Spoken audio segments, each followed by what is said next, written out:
अल्मोड़े के इस सांस्कृतिक एवं आध्यात्मिक जिले में और बहुत ही महत्वपूर्ण गोष्ठी जो यहाँ पर आयोजित हो रही है,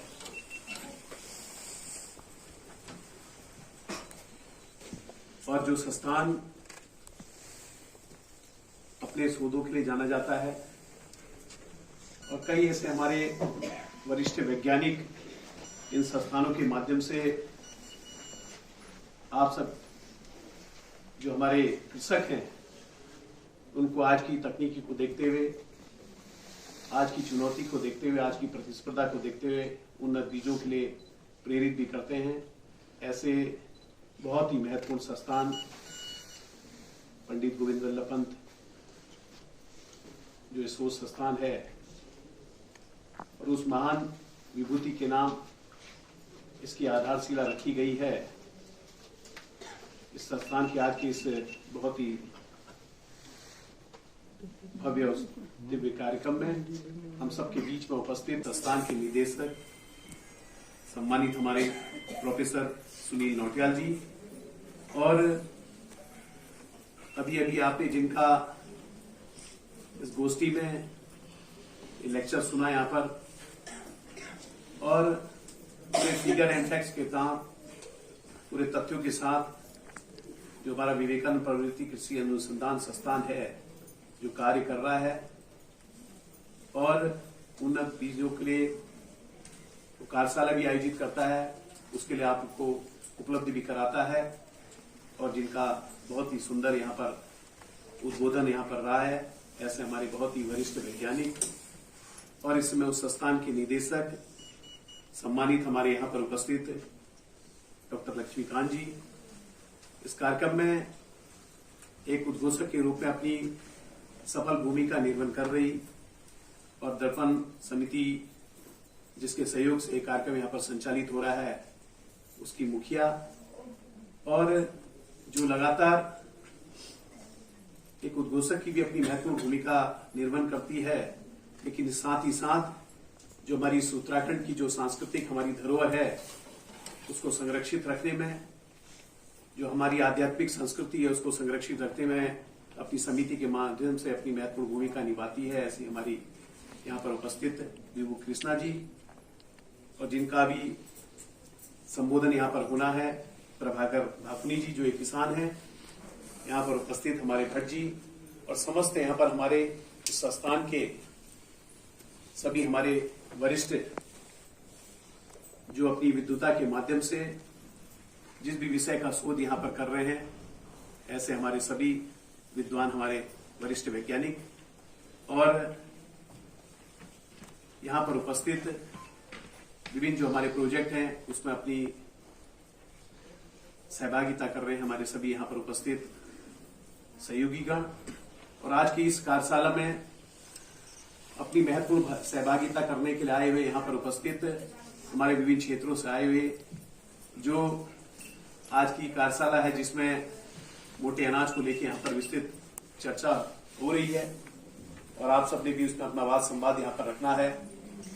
यहाँ पर उपस्थित हमारे सभी सम्मानित हमारी यहाँ पर उपस्थित इस उत्तराखंड की हमारी मातृशक्ति, यहाँ पर उपस्थित हमारे सभी भाइयों बहनों,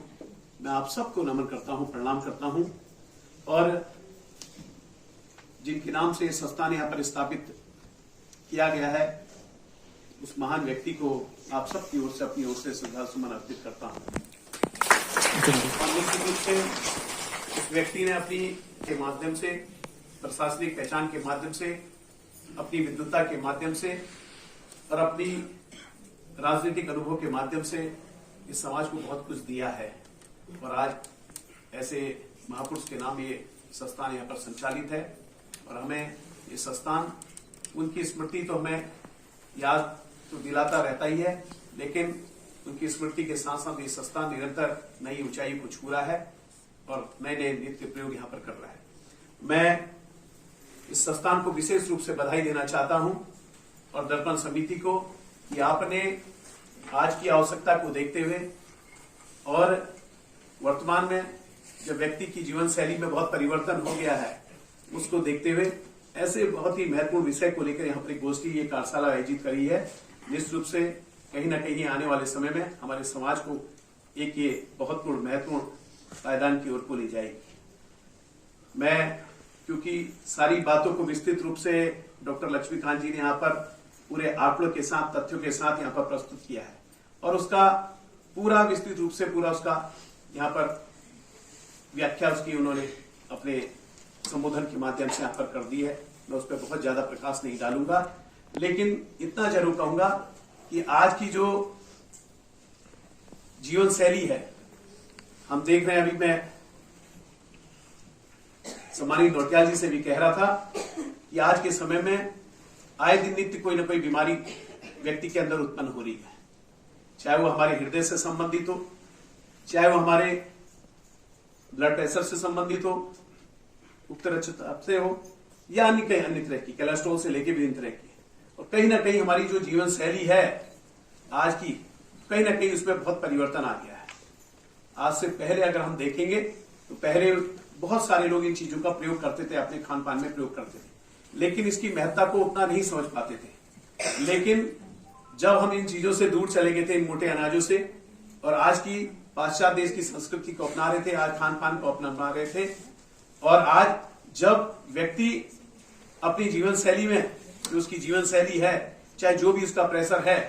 चाहे उसके रोजगार से संबंधित हो, चाहे पारिवारिक कोई परिस्थिति को लेके हो, चाहे आर्थिक चुनौती को लेके हो, चाहे वर्तमान प्रतिस्पर्धा को लेके हो, तो आज कहीं ना कहीं उस पर तरह तरह की बीमारियां नित्य आज उत्पन्न हो गई है। और आज कहीं ना कहीं व्यक्ति जब देख रहा है तो जो आज की जो हमारे डॉक्टर्स जिन दवाइयों का प्रयोग बताते हैं, तो उससे हमारे लोग ये भी कहते हैं कि इसको आप तात्कालिक प्रयोग कर सकते हैं, लेकिन दीर्घकालीन अगर अपने आप को अपने स्वस्थ रखना है तो कहीं ना कहीं ऐसे जो हमारे मिलेट्स हैं, ऐसी हमारी जो कंदन, जिसका अब ये भी जिक्र यहाँ पर हुआ था, जिसके बारे में आज मुझे भी पता चला कि उसको कंदन भी कहते हैं, तो उसका प्रयोग अगर व्यक्ति अपने जीवन में करेगा, खान पान में करेगा, तो निश्चित रूप से वो स्वस्थ रहेगा।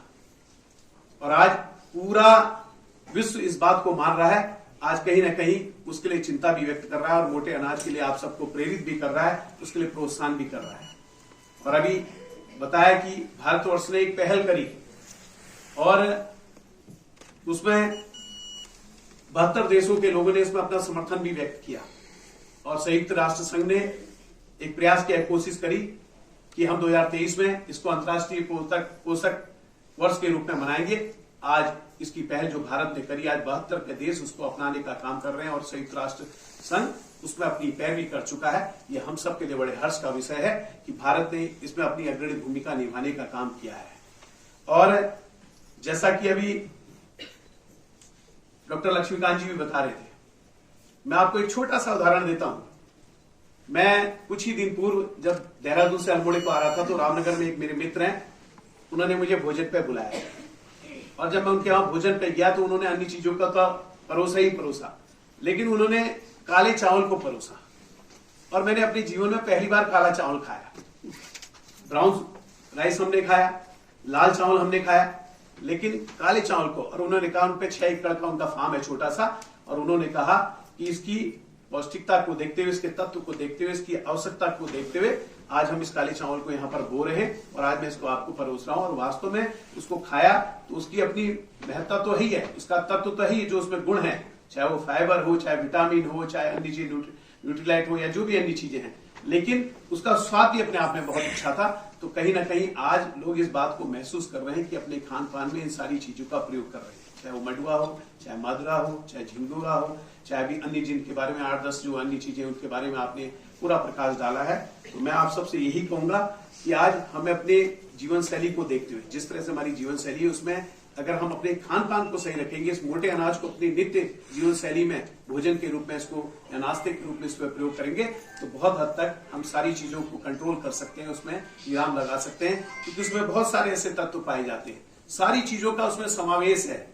उसमें प्रोटीन भी है, उसमें विटामिन भी है, उसमें कैल्शियम भी है, उसमें न्यूट्रिशन भी है, सारी कार्बोहाइड्रेट भी है, सारे तत्व उसमें पाए जाते हैं। अगर अभी आपने पूरा उसके बारे में विस्तृत रूप से उसका यहाँ पर चर्चा करने का काम किया है, तो ये सारी चीजें हैं। और उसके साथ साथ मैं आप सबसे यही कहूंगा कि आप सब लोग, क्योंकि कहीं ना कहीं जो हमारा पर्वतीय क्षेत्र है, मैं पूरे देश के परिप्रेक्ष्य में नहीं कहूंगा, मैं उत्तराखंड के परिप्रेक्ष्य में नहीं कहूंगा, सिर्फ जो हमारा पर्वतीय भूभाग है उसके परिप्रेक्ष्य में कहूंगा कि हम सब ने आज अपनी कृषि जो हमारी जो कृषि उपज है उसको हम धीरे धीरे छोड़ रहे हैं। ये बहुत चिंता का विषय है। अभी आपने जल संरक्षण के बारे में कहा, तो आज कहीं ना कहीं हम जो अपनी कृषि को छोड़ रहे, जो अपने बंजर खेतों को कर रहे हैं, तो कहीं ना कहीं जल संकट का भी एक बहुत बड़ा कारण बन रही है। अगर बंजर खेत हो जाएंगे तो पूरी जमीन जो बारिश का पानी है वो पूरा हमारा बह जाएगा। तो आज अपनी जमीन को हमें उपजाऊ बनाने की आवश्यकता है, उसमें नित्य नए प्रयोग करने की आवश्यकता है और इस तरह के जो मोटे अनाज है उनका अपने जीवन में उसको उपजाऊ बनाने के लिए उसको प्रयोग करने की आवश्यकता है। छोटा सा एक उदाहरण और दूंगा, आप कभी जाएंगे तो चितई के नीचे एक दूसरे राज्य की एक लेडी है, एक बार मुझे भी जाने का सौभाग्य मिला। वो बाहर से आकर उसने वहां पर अभी जो आप बात कर रहे थे बिच्छू घास की, बिच्छू घास से वो चाय बना रही है और उसको यहीं तक नहीं, उसको विदेशों में उसकी सप्लाई कर रही थी, उसकी डिमांड बढ़ गई है, इतनी डिमांड बढ़ गई है। जब दूसरे प्रांतों से आके यहाँ पर वो छोटी सी इंडस्ट्री लगा के, लघु उद्योग लगा के वो लेडी कर सकती है, उतने लोगों को रोजगार व्यवसाय कर सकती है, दे सकती है, तो हम क्यों नहीं कर सकते हैं? हमारी जो संपदा है, हम तो सिर्फ उस बिच्छू घास को इसलिए प्रयोग करते हैं कि बच्चे को डांटने के लिए लगाना है, उस चीजों के लिए लगाना है। हम उसका प्रयोग, उसकी जो तत्व है, उसमें जो गुणात्मक तत्व है उसको नहीं पहचान पा रहे हैं और उसकी पौष्टिकता को नहीं पहचान पा रहे। गेठी आने वाले पहले, आज से पहले जब हम गेठी को हम जानते भी हैं, बहुत कम लोग जानते थे, और आज गेठी के दाम आप देखो 60 से 70 रुपए 80 रुपए किलो मिल रही है और कई जगह मिल भी नहीं रही, बड़ी मुश्किल से गर्म पानी में थोड़ा बहुत मिल जा रही है। सारी चीजें बहुत ज्यादा कुछ न कहते हैं। मैं उम्मीद करता हूं कि जो कार्यशाला यहाँ पर आयोजित हुई है आपके संस्थान के माध्यम से और दर्पण समिति के सहयोग से, निश्चित रूप से ये आने वाले समय में एक ऐसी कार्यशाला भविष्य में दिखेगी कि जिसके माध्यम से एक संदेश पूरे राष्ट्र को जाएगा, पूरे विश्व को जाएगा और आने वाले समय में जिस चीज को लेकर, अपने स्वास्थ्य को लेकर हम सब चिंतित हैं और इनका दैनिक अगर हम प्रयोग करेंगे तो स्वास्थ्य में काफी हम उसमें सफल पाएंगे कि स्वस्थ रहने के लिए। तो उसके लिए भी मैं आप सबको बधाई देता हूं कि गोष्ठी बहुत रही और एक भविष्य में एक बेहतर परिणाम इस गोष्ठी के माध्यम से आएंगे और मैं आप सबके उज्जवल भविष्य की कामना करता हूं और आप जो हमारा नववर्ष आ रहा है उसकी भी आप सबको अग्रिम शुभकामनाएं देता हूं। बहुत बहुत धन्यवाद।